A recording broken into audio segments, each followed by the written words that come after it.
Corona virus को लेकर पूरी दुनिया का गुस्सा अब वर्ल्ड हेल्थ ऑर्गेनाइजेशन पर निकल रहा है, क्योंकि डब्ल्यूएचओ एक वैश्विक संगठन के रूप में पूरी तरह से इस बार फेल हो गया। और आरोप यही है कि डब्ल्यूएचओ सिर्फ चीन की बात सुनता है और चीन के लिए काम कर रहा है। इसलिए दूसरे देशों ने भी तय कर लिया है कि वो अब डब्ल्यूएचओ की बात नहीं सुनेंगे। उनका जो गाइडलाइंस वो दे रहे हैं, जो सुझाव दे रहे हैं, वो बहुत सारे ऐसे सुझाव अब अलग अलग देश नहीं मान रहे हैं। सबसे पहले हम आपको भारत का ही उदाहरण देते हैं। 30 जनवरी को डब्ल्यूएचओ के महानिदेशक ने कहा था कि डब्ल्यूएचओ चीन पर यात्रा प्रतिबंध लगाने की सिफारिश नहीं करेगा।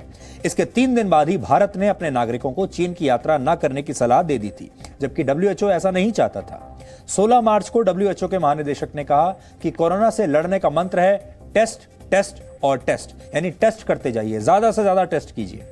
लेकिन 22 मार्च को भारत ने साफ कर दिया कि बिना देखे सुने टेस्टिंग नहीं होगी। कोरोना से लड़ने का एक ही मंत्र है आइसोलेशन, आइसोलेशन और आइसोलेशन।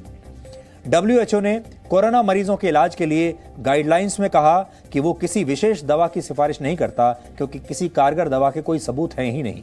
लेकिन भारत ने प्रयोग के तौर पर 2 एंटीवायरल्स का इस्तेमाल करने को कहा और इसके बाद इसकी जगह पर हाइड्रोक्सीक्लोरोक्विन और एक और एंटीबायोटिक दवा एजिथ्रोमाइसिन का इस्तेमाल करना शुरू किया। इन दोनों दवाओं का प्रयोग किस तरह से सफल रहा, इसका अंदाजा आप इसी बात से लगा सकते हैं कि आज दुनिया के बड़े बड़े देश भारत से हाइड्रोक्सीक्लोरोक्विन मांग रहे हैं। क्लोरोक्विन दवा के निर्यात की मंजूरी देने के लिए अमेरिकी राष्ट्रपति डोनाल्ड ट्रंप बार बार प्रधानमंत्री मोदी का धन्यवाद कर रहे हैं।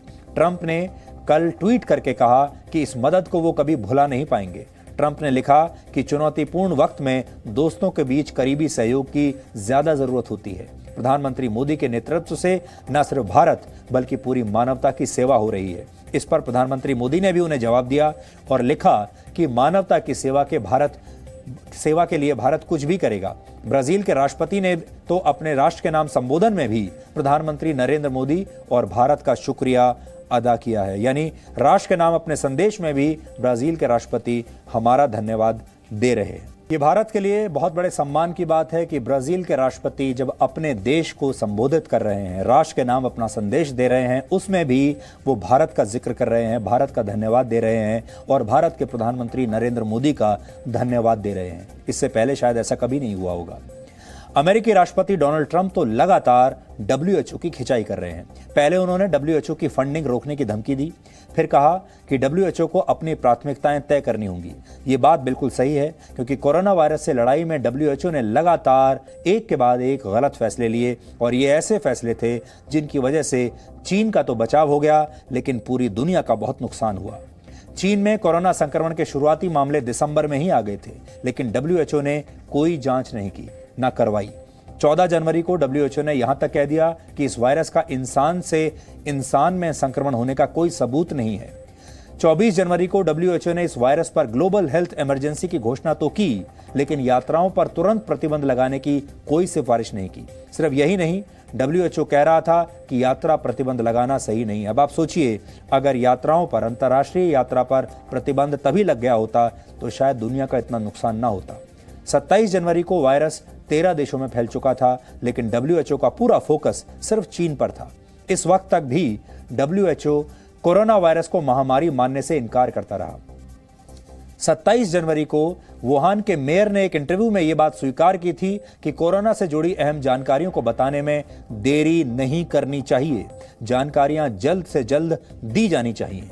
और ये वो वक्त था जब डब्ल्यूएचओ के महानिदेशक खुद चीन के दौरे पर गए और वहां जाकर कोरोना वायरस से लड़ाई में चीन के राष्ट्रपति शी जिनपिंग की तारीफ पर तारीफ करते रहे। 30 जनवरी को डब्ल्यूएचओ ने इसे ग्लोबल इमरजेंसी घोषित किया, लेकिन डब्ल्यूएचओ को इस वक्त भी ध्यान नहीं आया कि इसे महामारी घोषित करना चाहिए और आखिरकार 11 मार्च को इसे महामारी घोषित किया गया। तब तक बहुत देर हो चुकी थी। कोरोना वायरस पर आज पहली बार संयुक्त राष्ट्र सुरक्षा परिषद की बैठक होने वाली है। सुरक्षा परिषद में 5 स्थायी और 10 अस्थायी सदस्य होते हैं। पिछले महीने चीन लगातार ये कोशिश करता रहा कि कोरोना वायरस के मामले में सुरक्षा परिषद की कोई बैठक ना हो, ये मामला वहां पर ना उठे। चीन इसमें सफल रहा, क्योंकि सुरक्षा परिषद का अध्यक्ष पद उस समय तक चीन के पास था। इसलिए चीन ने इस मुद्दे को संयुक्त राष्ट्र सुरक्षा परिषद में उठने ही नहीं दिया। लेकिन 31 मार्च को चीन का कार्यकाल समाप्त हो गया और नया अध्यक्ष पद डोमिनिकन रिपब्लिक को मिला। इसी के बाद अब सुरक्षा परिषद की बैठक हो रही है। सवाल यह है कि सुरक्षा परिषद में चीन पर सवाल कौन उठाएगा? कौन ये कहेगा कि चीन ने लापरवाही की है और पूरी दुनिया को संकट में डाला है? कौन जवाबदेही तय करेगा? और आपने ये भी देखा होगा कि एक और बहुत बड़ा विरोधाभास ये है, भारत सरकार ने गाइडलाइंस ये दी हैं कि सबको मास्क पहनकर रखना चाहिए।